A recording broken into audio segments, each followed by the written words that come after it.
함께 보실 말씀은 열왕기상 17장 1절의 말씀입니다. 구약성경 545면에 있습니다. 열왕기상 17장 1절입니다.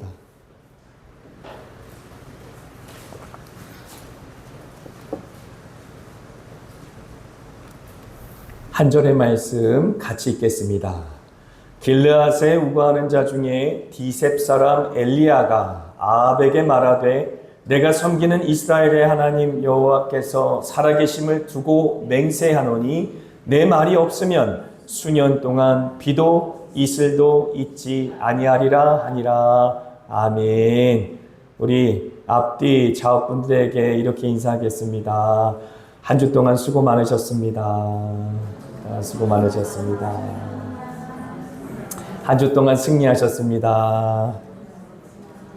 아멘. 이 예배의 자리에 나오신 여러분, 주님 안에서 승리하신 줄 믿습니다. 하나님 앞에 예배하는 것 자체가 얼마나 큰 권세요, 얼마나 큰 은혜입니까? 하나님의 얼굴을 구하며 예배하는 이 시간, 하나님께서 간절한 저와 여러분의 소망에 응답하셔서 우리에게 허락하실 그 은혜 다시 한번 내려주시기를 축복하고 간절히 염원합니다. 아멘. 아름다운 동행 17번째 시간, 오늘의 주인공은 엘리야입니다. 엘리야는 여호와는 나의 하나님이다 라는 뜻이에요. 여호와는 나의 하나님이다 라는 뜻입니다. 그래서 엘리야라는 이름을 기억해 주시면 좋겠어요.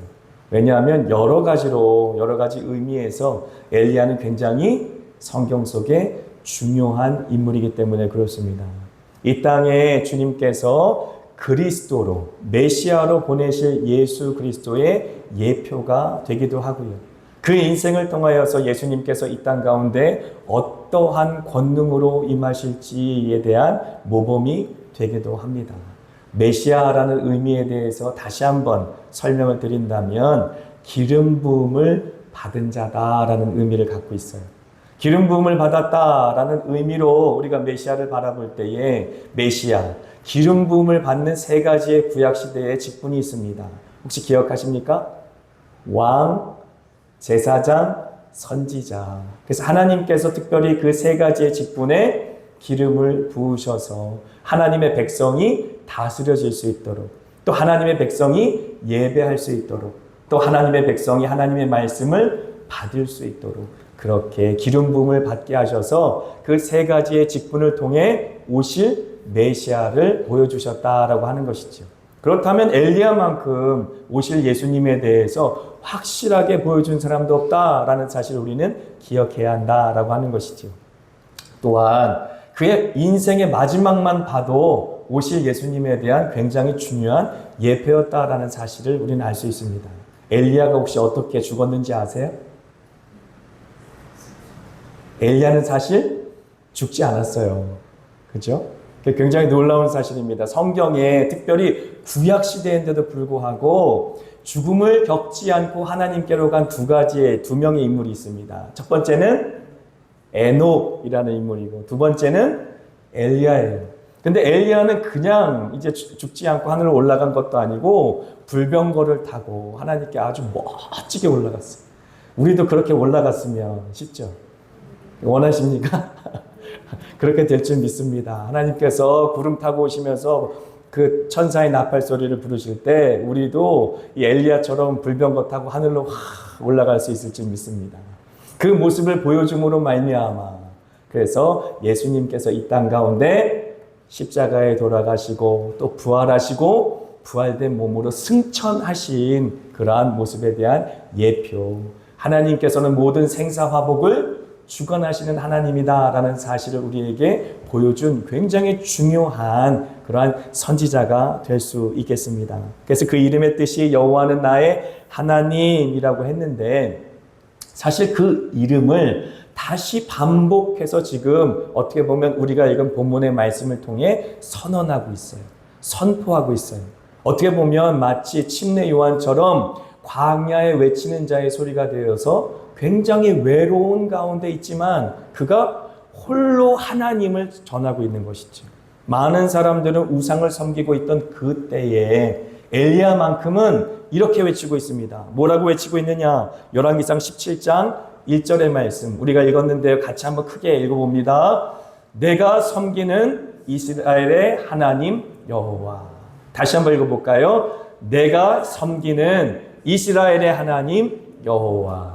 이 말이 왜 의미가 있냐면 그 당시에 엘리야 말고는 사실 많은 사람들이 왕부터 시작해서 온 백성들이 우상을 섬겼기 때문에 그렇기 때문에 이제 엘리야가 이렇게 선포한 것은 굉장히 큰 의미가 있다라고 하는 것이죠. 사실 여호수아서를 통하여서 우리가 알 수 있지만 세겜 땅에 여호수아가 어떻게 합니까? 이제 가나안 정복을 눈앞에 두고 온 이스라엘 백성들을 다 불러 모아요. 그래서 모든 이스라엘의 방백들을 다 이제 지파들을 세겜 땅에 불러 모읍니다. 그리고 여호수아가 뭐라고 유언과도 같이 말합니까? 오늘날 너희들이 섬길 자를 택하라 라고 말하잖아요. 오직 나와 내 집은 여호와 하나님만을 섬기겠다라고 선언하며 오늘날 너희가 섬길 자를 택해 라고 물어봅니다. 너희들은 가나안 땅에 들어갈 터인데 거기는 우상이 가득하고 또 아름답고 눈에 이쁜 여인들도 많기 때문에 그들과 함께 결혼함으로 통하여서 결국은 우상 숭배에 빠질 것이 아니냐. 그러므로 이 자리에서 결단해라. 너희들이 우상을 섬긴 거냐 여호와 하나님을 섬길 거냐. 하지만 나와 내 집은 오직 하나님을 섬기겠다라고 그 자리에서 선언하는 것이죠. 그때 장로들뿐만 아니라 모든 백성들이 뭐라고 다짐합니까? 아닙니다. 나와 내 가족도 역시 여호와 하나님만을 섬기겠습니다 라고 했던 것이죠.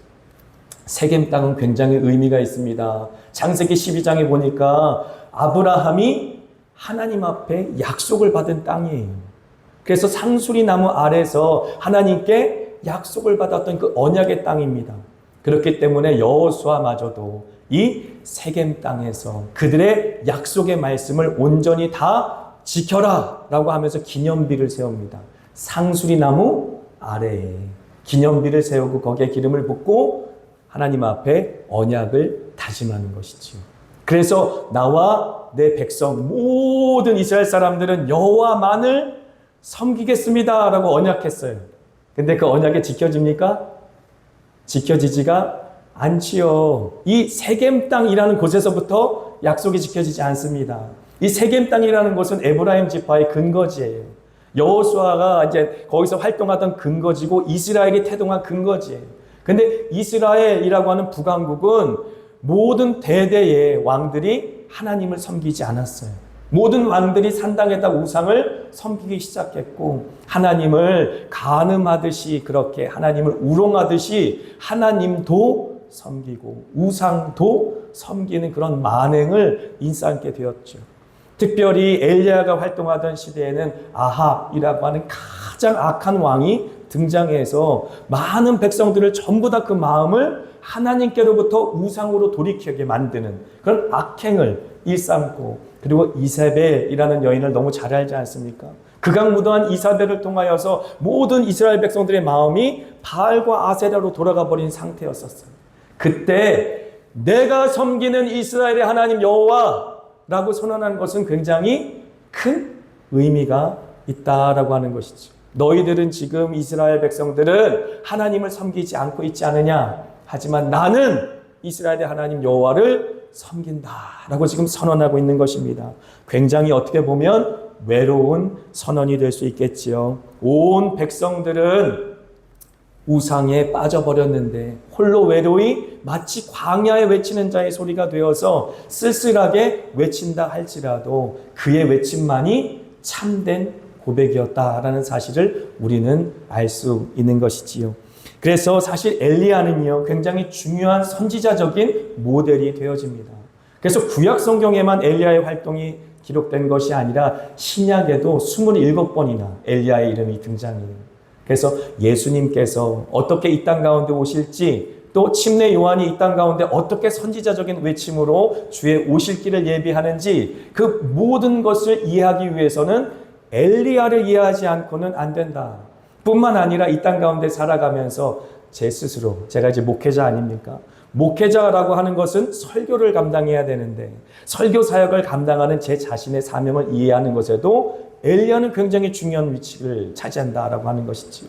엘리야가 어떻게 살았는지, 왜 살았는지, 어떤 이유와 목적으로 사역했는지 그 모든 내용을 이해할 때에 우리가 이 땅 가운데 세움받은 그 모든 사명자들이 사명을 이해할 수 있게 되어지고 또 예수님께서 그의 핏값으로 사신 교회의 사명 역시도 이해할 수 있게 되어집니다. 그 얘기를 좀 해보려고 그래요. 왜냐하면 엘리야가 신약부터 구약까지 전체를 관통하면서 우리에게 계속적으로 이야기해주고 있는 부분이 있기 때문에 그렇습니다. 말라기서 4장 5절과 6절의 말씀 같이 한번 읽겠습니다. 보라 여호와의 크고 두려운 날이 이르기 전에 내가 선지자 엘리야를 너희에게 보내리니 그가 아버지의 마음을 자녀에게로 돌이키게 하고 자녀들의 마음을 그들의 아버지에게로 돌이키게 하리라. 돌이키지 아니하면 두렵건대 내가 와서 저주로 그 땅을 칠까 하노라 하시니라. 자 보세요. 아버지의 마음을 자녀에게로, 자녀들의 마음은 아버지에게로 돌이킨대요. 무슨 말입니까?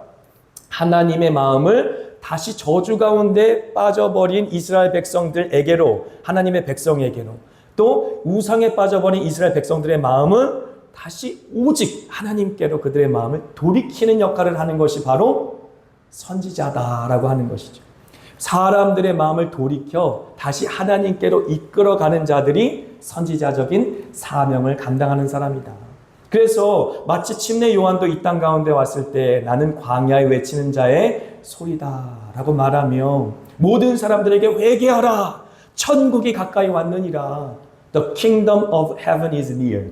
이미 천국이 이 땅 가운데 왔다라고 설명한 것이. 그랬으니 너희들은 회개하여서 천국에 들어갈 준비를 해야 된다. 하나님 만날 준비를 해야 된다라고 하나님과 백성 사이를 중매하는 그 마음을 서로 돌이켜 서로 다시 만나게 하는 역할들을 하는 사람이 바로 선지자다라고 하는 것이지. 마찬가지로 저 역시도 이 강단에 서서 제가 해야 될 사명이 무엇입니까? 혹시나 여기서 딴 생각하시는 분들이 계시면 그 생각을 돌이켜 다시 말씀하기를. 세상 가운데 이제 근심과 걱정 가운데 있으신 분들이 있으시면 그 생각을 다시 돌이켜서 하나님께로, 또 그 모든 욕망과 욕심과 꿈이 세상으로 향하고 계시는 분들이 있으면 다시 하나님의 나라와 의를 위해 살 수 있도록 여러분들의 마음을 돌이키는 사람이 바로 선지자적인 외침을 하는 그런 말씀의 사람들이다라고 하는 것이죠. 제가 처음 어떨 때 이 사명을 받았나 생각해 보니까 이 말씀 묵상하면서 처음 회심하자마자 하나님이 그런 은혜를 저한테 주셨던 것 같아요. 너는 말씀을 전해라 라는 사명을 주셨지 않나 싶어요. 왜 우리 어머니들은 잘 다 공감하실 텐데 아기를 낳고 나면 어떤 현상이 일어납니까? 아이가 모유를 먹게 되면 젖이 뿔죠. 근데 아이가 젖을 안 먹으면 어떻게 돼요? 전몸살을 이제 한다고 하죠. 이제 굉장히 아프고 힘든 시기를 겪잖아요. 그런 것처럼 저 역시도 하나님을 만나고 말씀을 읽으면서 말씀의 은혜가 깊이 체험되니까 이 말씀을 전하지 않고는 견딜 수 없는 마음이 막 마음속에서 막 우러나는 거예요. 그래서 제가 어떤 일을 하기 시작했냐. 제가 제 집사람을 잡았죠. 가정 예배를 하자라고 해놓고 10시에 시작한 가정 예배가 몇 시에 끝나냐. 새벽 2시까지. 나중엔 고백하는데 허벅지를 막 꼬집으면서 말씀을 들었다고 그래요. 근데 화를 내고 막 인상을 찌푸려도 말씀이 끝나지 않는 거예요. 계속. 그러면서, 근데 더 이상 화를 낼 수가 없는 게 앞에 앉아갖고 막 엉엉 울면서 예수님이 우리를 위해 십자가에 못 박혀 죽으셨고, 막 울면서 막 말씀을 전하니까 뭐라고 할 수도 없고. 나중에 요즘 와서 많이 얘기하면 지겨워 죽겠다고. 근데 제가 집사람한테는 그렇게 했지만 이제 자녀들한테는 그렇게 못했어요. 자녀들이 사춘기가 되니까 이제 반항을 하기 시작하고 가정 예배를 그때부터 안 드리고 조용히 잠잠히 그들을 위해 기도만 했었는데 그때부터가 시작이었지 않았었나 생각이 듭니다. 하나님께서 선지자적인 사명을 줄 때에 그 말씀을 외치지 않고는 견딜 수 없는 마음을 주시더라라고 하는 것이죠. 그래서 그 마음으로 지금 엘리야는 계속적으로 외치고 있어요. 왜 외치는가? 다른 이유가 아니에요. 하나님의 마음을 돌이켜서 다시 그 백성에게로, 백성들의 마음을 돌이켜서 다시 아버지께로 돌이키게 하는 역할을 하는 자가 바로 말씀을 전하는 선지자적인 역할을 감당하는 사명자다라고 하는 것이죠. 그때 저는 그런 생각을 해봤습니다. 그렇다, 말씀을 전하는 사람들은 마중물이다라는 생각을 해봤어요. 물론 우리 윤종도 목사님 이제 강단에 쓰실 때마다 그런 생각을 하셨겠지만 얼마나 아쉬우실까라는 생각도 해봅니다. 왜냐하면 말씀을 전하는 사람들이 먼저 은혜를 받기 때문에 그래요. 그거는 말씀을 전하는 사람들만 경험해 볼 수 있는 은혜예요. 하나님이 얼마나 깊은 은혜를 주시는지 모릅니다. 말씀을 연구할 때마다 또 이 말씀 생각하고 이 말씀 우리 성도들한테 전해야지 라고 막 생각하고 설교문을 작성할 때마다 하나님이 주시는 은혜가 얼마나 큰지 몰라요. 그런데 그 은혜가 너무 커서 강단에 딱 섰는데 그 은혜를 다 전하지 못하고 설교를 죽을 쓰고 내려오면 얼마나 마음이 비참한지 몰라요. 그러니까 그게 바로 마치 아이들에게 모유를 먹이는 엄마들의 마음처럼 설교자의 마음이 아닌가라는 생각이 듭니다. 또 설교자가 선지자가 누릴 수 있는 은혜가 아닌가. 그래서 설교자들은 하나님이 주신 은혜만 그대로 가감없이 전달만 해도 성공한 것이죠. 그래서 사랑하는 한마음교회 성도 여러분, 저를 위해서 기도하실 때 더하지도 말고 빼지도 말고 하나님이 주신 은혜를 그대로 가감없이 전달할 수 있는 그런 마중물의 역할을 감당하게 하소서라고 기도해 주시기를 부탁드립니다. 하나님이 주신 은혜, 그 은혜만 제가 가감없이 잘 전달만 해도 저도 살고 여러분들도 살고 여러분들이 섬기는 모든 가정과 직장들도 살 줄 믿습니다. 그렇게 기도해 주실 때에 저 역시도 여러분의 마음을 돌이켜 하나님께로, 또 하나님의 마음을 돌이켜 여러분에게로 그렇게 사역하는 마중물의 역할을 잘 감당하겠습니다. 그렇게 돌이키는 자가 바로 선지자다라고 하는 것이지요. 그런데 오늘 말라기야서에 나오는 아버지의 마음을 자녀에게로 돌이키고 자녀의 마음을 아버지께로 돌이키는 자가 이 땅 가운데 다시 온다. 내가 선지자 엘리야를 너희에게 다시 보낸다라고 지금 이야기하고 있어요. 이게 무슨 말입니까? 환생이 있단 말입니까? 우리가 드라마 보면 환생에 대해서도 많이 나오고 인생 몇 회 차야 라는 말도 많이 쓰는데 정말 그렇다면 불교에서 말하는 윤회 사상이 있다는 말입니까? 그렇지가 않습니다. 절대 그렇게 성경을 이해하면 안 됩니다. 왜냐하면 이후에 제가 설명드릴 내용이 이제 예수님께서 침례 요한을 바라보면서 이 땅 가운데 다시 오겠다 약속한 그 엘리야가 침례 요한이다 라고 말씀해 주시기 때문에 그래요. 마태복음 17장 10절부터 13절까지 같이 읽습니다. 제자들이 물어 이르되 그러면 어찌하여 서기관들이 엘리야가 먼저 와야 하리라 하니까 예수께서 대답하여 이르시되 엘리야가 과연 먼저 와서 모든 일을 회복하리라. 내가 너희에게 말하노니 엘리야가 이미 왔으되 사람들이 알지 못하고 임의로 대우하였도다. 인자도 이와 같이 그들에게 고난을 받으리라 하시니 그제서야 제자들이 예수께서 말씀하신 것이 세례 요한인 줄을 깨달으니라. 아멘. 그래서 말라기서에 말한 다시 오겠다고 약속된 엘리야가 누구라고 말합니까? 침례 요한이다라고 말하는 것이죠. 이미 예수님께서 분명하게 말한 것은 우리가 고민할 필요가 없어요. 예수님께서 분명하게 침례 요한이 말라기서에 약속된 다시 올 엘리야다라고 하는 것이죠. 그러면 그가 환생했는가? 그것이 아니라 엘리야의 심정을 가지고 엘리야가 행했던 그 모든 선지자적인 사역을 이 땅 가운데 완성할 사람이 바로 침례 요한이다라고 하는 것이죠. 400년의 긴 시간 동안 이스라엘 백성들을 향한 하나님의 예언의 말씀은 그쳐버렸어요. 그들의 죄악으로 말미암아 그들의 불순종으로 말미암아 더 이상 하나님의 말씀은 그 땅 가운데 임하지 않았습니다.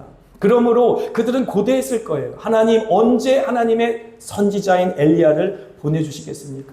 그때 광야에서 외치는 자의 소리로 침례 요한이 쫙 등장하는 거죠. 그리고 회개하라. 회개하라는 뜻이 뭡니까? 돌이켜라. 하나님께 돌아와라 라고 말하는 것이죠.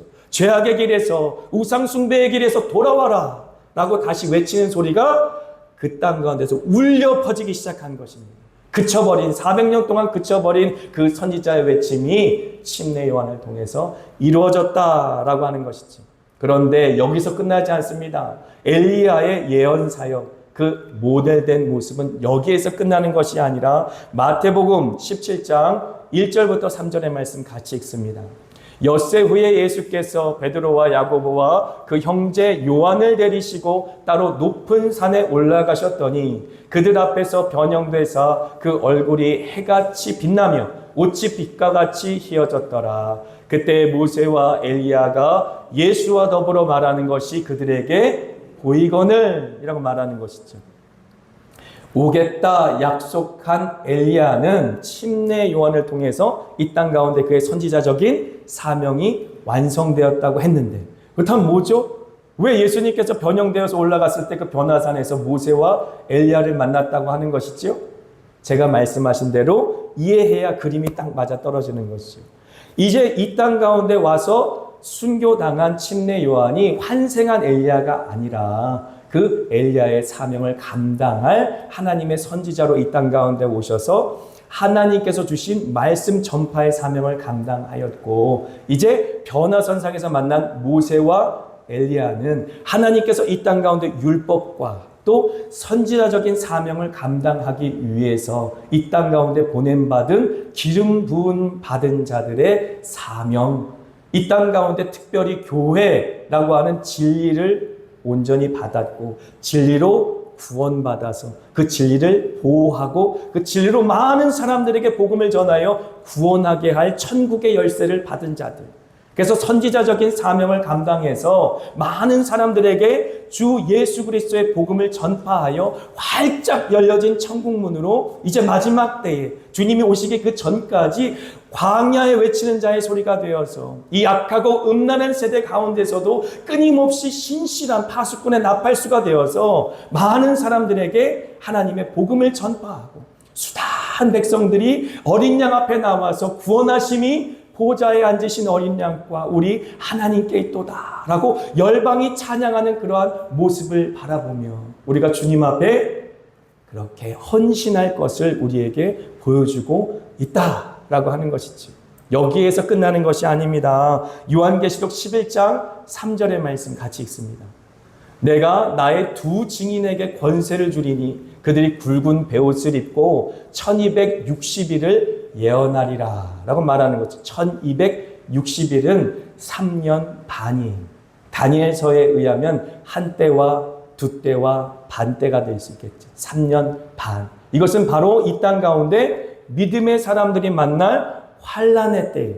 그런데 엘리야가 하나님 앞에 기도했더니 몇 년 동안 가뭄이 있었다 그랬어요?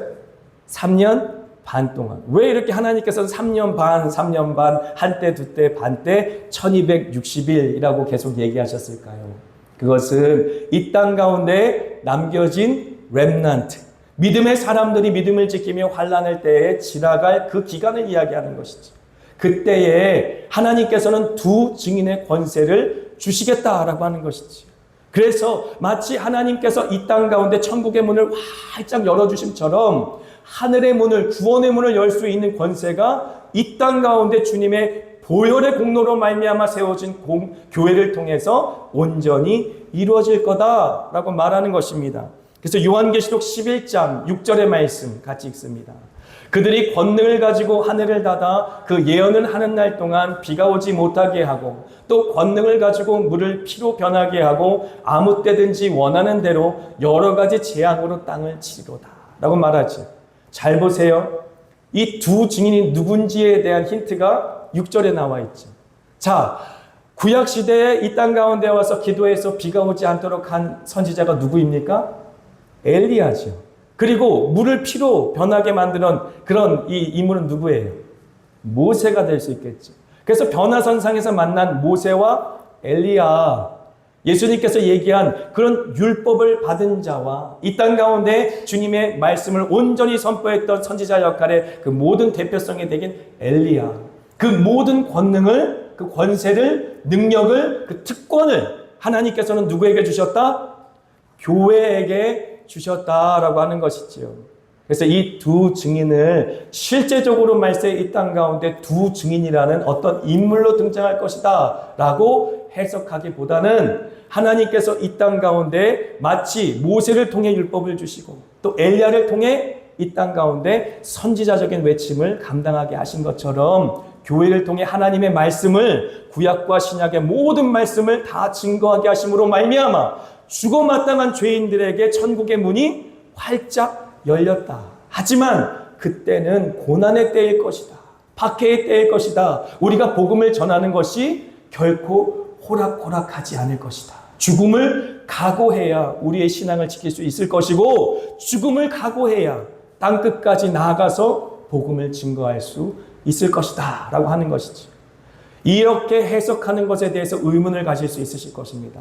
엘리야가 역사적으로 구약시대에 살아 생존했던 인물이었던 것처럼, 그런데 역사적으로 살아 생존했던 그 인물을 예수님께서는 침례 요한의 등장을 통해서 예언하시고, 또 변화산에서 만난 엘리야를 통해 우리에게 보여주시고, 또 요한계시록에서는 두 증인을 통하여서 우리에게 계속해서 말씀해 주신다면, 하나님께서는 엘리야뿐만 아니라 성경 구약부터 또 신약의 모든, 창세기부터 요한계시록의 모든 내용을 통해서 하나님께서 우리에게 알려주시고자 하는 모든 내용들은 반복적으로 이렇게 상징적으로 또 우리 가운데 분명히 역사적으로 이루어졌고 이루어지고 있고 앞으로도 이루어질 일들에 대해서 말씀하실 것이다라는 사실을 우리 이해해야 된다라고 하는 것이죠.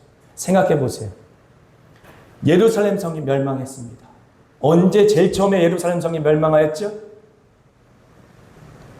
바벨론이 느부갓네살 통하여서 예루살렘 성을 공격했을 때 처음으로 멸망하였습니다. 예루살렘 성의 멸망에 대해서는 지속적으로 하나님께서 경고하셨습니다. 그리고 그 예루살렘 성의 멸망에 대해서 지금도 요한계시록을 통해서 경고하고 계시고, 결국은 하나님께서 그 모든 예루살렘을 멸망시키시고 이 땅 가운데 새로운 예루살렘을 세우실 것이라고 말씀하시지 않아요. 뿐만 아니라 두 번째, 역사적으로 예루살렘 성이 또 멸망한 적이 있어요. 언제입니까? AD 70년 때 로마를 통해, 디도 장군을 통해 멸망하였습니다. 이런 식으로 하나님께서는 성경에 있는 얘기들을 반복적으로 계속해서 우리에게 말씀해 주신다. 중요한 내용들을 계속 인지시키시며 과거의 역사로 치부하게 하는 것이 아니라 현재를 살아가는 교회 성도들이 지금도 이 땅 가운데 하나님의 멸망의 도성 가운데 멸망이 곧 올 것이구나 라는 긴박성을 갖고 살아갈 수 있도록 하게 한다는 것입니다. 곧 주님께서 오실 것이구나 라는 생각을 갖고 살아가게 만드신다는 것입니다. 그래서 요한계시록만 환상과 묵시의 이야기가 아니라 하나님께서는 지속적으로 반복적으로 우리에게 중요한 얘기들은 계속해서 반복해서 알려주고 계신다라고 하는 것입니다. 이 모습 저 모습을 통해서, 그래서 성경을 바라보시면서 그러한 그림들을 깨달아 알아서 우리가 이 마지막 때를 살아갈 때에 우리도 이스라엘 백성처럼 멸망의 길로 가면 안 되겠구나. 우리도 이스라엘 백성들처럼 멸망의 도성에서 멸망의 도성을 사랑하고 살면 안 되겠구나. 그 성에서 나와라. 그 멸망의 성에서 나오라 라는 주님의 그 음성에 귀 기울이고 아멘 하고 순종하여서 이 멸망의 도성에서 우리가 나와 주 예수 그리스도의 손을 꼭 잡고 이제 천국까지 가는 철로의 역정을 시작해야만 하는구나 라는 생각을 하게 되어진다라고 하는 것이지. 그래서 이제 야고보서 5장 17절과 18절의 말씀 한번 보지요. 같이 읽습니다. 엘리야는 우리와 성정이 같은 사람이로되 그가 비가 오지 않기를 간절히 기도한즉 3년 6개월 동안 땅에 비가 오지 아니하고 다시 기도하니 하늘이 비를 주고 땅이 열매를 맺었느니라 라고 말하는 것이죠. 그가 우리와 성정이 같은 사람이었다. 그래서 엘리야의 그 모든 사역을 바라보면서 마지막 남은 자의 삶을 살아가는 우리들 역시 이 땅 가운데 하나님 앞에 간절히 기도하며 하나님의 이 고난의 때, 3년 반이라고 하는 이 핍박의 때, 박해의 때가 온전히 믿음 가운데 지나갈 수 있도록 그렇게 기도해야만 된다. 마치 로뎀나무 그늘 아래 우리가 하나님이 주신 그 모든 양식으로 다시 힘을 얻고 위를 얻는 것처럼 이 교회가 로뎀나무 그늘 아래가 되어야만 한다. 세상 가운데 환난을 겪고 세상 가운데 고난을 겪고 핍박을 겪는다 할지라도 우리가 교회에 와서는 하나님이 활짝 열려주신 그 천국의 문을 통하여서 하나님의 신령한 음료와 신령한 만나를 먹을 수 있는 은혜가 우리에게는 허락되어 있다라고 하는 것이죠. 뿐만 아니라 열왕기상 18장 38절과 39절 같이 읽습니다. 이에 여호와의 불이 내려서 번제물과 나무와 돌과 흙을 태우고 또 또랑의 물을 핥은지라. 모든 백성이 보고 엎드려 말하되 여호와 그는 하나님이시로다. 여호와 그는 하나님이시로다 하니 라고 말하는 것이죠. 엘리야가 이제 하늘을 향하여 하나님 앞에 기도하고, 하나님, 내가 하나님의 종됨과 이 모든 일을 하나님의 말씀대로 행하는 것을 하나님으로부터 알게 하여 주시옵소서라고 간절히 기도하자 하늘로부터 불이 내려왔지 않습니까? 이 불은 굉장히 성경에서 중요한 의미를 갖습니다. 생각해 보세요. 과거에 이 사건이 갈멜산에서 있기 전에 이스라엘 온 백성들은 다 우상을 섬겼어요. 왕비 할 것 없이 모든 고관들, 방백들, 장로들, 백성들이 다 우상을 섬겼어요. 근데 이렇게 하늘로부터 불이 내려오자 뭐라고 고백합니까? 하나님이 우리의 하나님이다. 하나님 여호와만이 우리의 하나님이다라고 고백하지 않습니까? 드디어 그 불로 말미암아 그들의 마음이 하나님께로 돌이키는 그런 선지자적인 사명을 지금 감당했는데, 이 불은 굉장히 큰 의미가 있어요. 제가 새벽에도 한번 새벽 기도를 하면서 이 말씀을 나눈 적이 있는데, 에덴 동산에서 아담과 하와가 범죄하였을 때 생명나무의 실과를 먹지 못하도록 하나님께서는 어떻게 하셨어요? 두루도는 화영검으로 에덴 동산을 막으셨어요. 더 이상 에덴 동산으로 들어가지 못하도록 하셨어요. 이 불로 말미암아 죄인과 하나님 사이에 막힌 담이 생겨버리고 말았습니다. 그런데 한번 생각해 보세요. 하나님께서는 모세를 어디에서 부르십니까? 하나님께서는 불붙은 가시떨기 나무에서 부르시는 거예요. 그러면서 이곳은 거룩한 곳이니 내 신을 벗어라 라고 말씀하시며 그 불 가운데 죄인을 초대하시지. 그 불로 우리의 모든 죄를 사르시고 우리를 성결하게 하셔서 우리의 마음을 마치 각을 떠서 번제단에 올라 살라진 같이 하나님께서는 우리의 사한 제사를 받으시고 우리의 심령이 다시 하나님께로 돌이켜 나아갈 수 있는 길을 열어주셨죠. 그런 모세는 시내산에서 불붙은 시내산에서 하나님을 만나죠. 그래서 성경이 이렇게 많이 두껍게 기록되어 있는데 하나님이 직접 써주신 성경의 말씀이 있어요. 하나님이 직접 써주신 말씀은 이것밖에 없어요. 무엇입니까? 십계명이죠. 십계명의 말씀을 하나님이 직접 써주셨어요. 그것도 2번이나. 처음은 직접 돌판도 만드시고 그 돌판에 글씨도 쓰시고, 두 번째는 모세야 돌판은 네가 만들어라. 그래서 돌판은 모세가 만들고 글씨는 하나님이 쓰시고, 하나님이 직접 써주신 십계명, 그 말씀을 받았던 산이 바로 시내산, 또 호렙산이 아닙니까? 그렇게 불로 임하신 하나님께서는 또 성막이라는 곳에 하나님의 불로 임하셔요. 그래서 그 불을 지나서 하나님께로 나아갈 수 있는 그 길을 열어주셨다. 두루도는 화영검처럼 죄인들은 절대로 하나님께로 나갈 수 없는데 그 불로 우리의 모든 죄악된 것을 소멸하시고 정결하게 하시고 정금처럼 우리의 마음을 그렇게 거룩하게 구별하시고 우리를 다시 하나님께로 나갈 수 있는 새롭고 산 길을 열어주셨다라고 하는 것이죠. 뿐만 아니라 성전이라고 하는 곳에 있었을 때에는 솔로몬이 하나님 앞에 성전을 봉헌하였을 때 하나님의 거룩한 영광이 하늘로부터 내려와서 성전에 가득하였더라라고 말하고 있지 않습니까? 그 영광이 사도행전에 보십시오. 어디에 임합니까? 기도하는 120문도들 가운데, 마가의 다락방 가운데 임하는 것입니다. 저와 여러분을 성전 삼아서 하나님의 거룩한 불이 임하는 것이지요. 그래서 우리 안에 하나님의 영광, 하나님의 임재가 임하는 것이죠. 그러므로 그리스도인이라고 하는 것은 그냥 자기의 종교란에 기독교라고 표시하고 끝나는 것이 아니라 거룩한 하나님이 우리 가운데 불로 임하시는 역사예요. 그 거룩한 쉐카이나의 영광으로 임하시는 역사입니다. 그래서 우리의 몸을 하나님의 거룩한 성전으로 내어드리고 우리의 마음을 하나님께서 받으시는 거룩한 산 제물로 각을 떠서 하늘로부터 임하는 그 불에 우리의 마음의 그 모든 죄됨을 하나님 앞에 번제처럼 살라 올려드리는 회개의 역사를 하나님 앞에 올려드리고, 그렇게 우리의 삶을 날마다 산제사를 올려드리는 그러한 거룩한 예배가 우리의 삶 가운데 이루어지는 것이지. 그렇습니다. 그 모든 사역의 상징을 지금 엘리야가 행하고 있다. 갈멜산에서 모든 이스라엘 백성들이 그 마음을 우상 가운데 뺏긴 그 상황에서 하나님 앞에 간절히 기도함으로 하늘로부터 불이 임하여 비로소 이스라엘 백성들이 하나님 여호와만이 나의 하나님입니다 라고 고백할 수 있는 그들의 마음을 돌이키는 그러한 사역을 하였다라고 하는 것입니다. 이 말씀을 꼭 붙드시고 한 주 동안 살아가실 때에 하나님의 불이 여러분의 마음과 심령 가운데 임하셨으면 좋겠습니다. 하나님의 성령의 불이 임하여서 우리의 마음에 마치 각을 떠진 것 같이 하나님의 말씀의 검으로 잘게 쪼개지고 그리고 하나님의 뜨거운 성령의 불이 그 마음 조각조각을 태워서 하나님이 흠양하실 수 있는 그런 향기로운 제물로 그렇게 흠양할 수 있는 그러한 산 제물로 우리의 삶이 하루하루 순간순간 하나님 앞에 올려드릴 수 있기를 주님의 이름으로 축복합니다.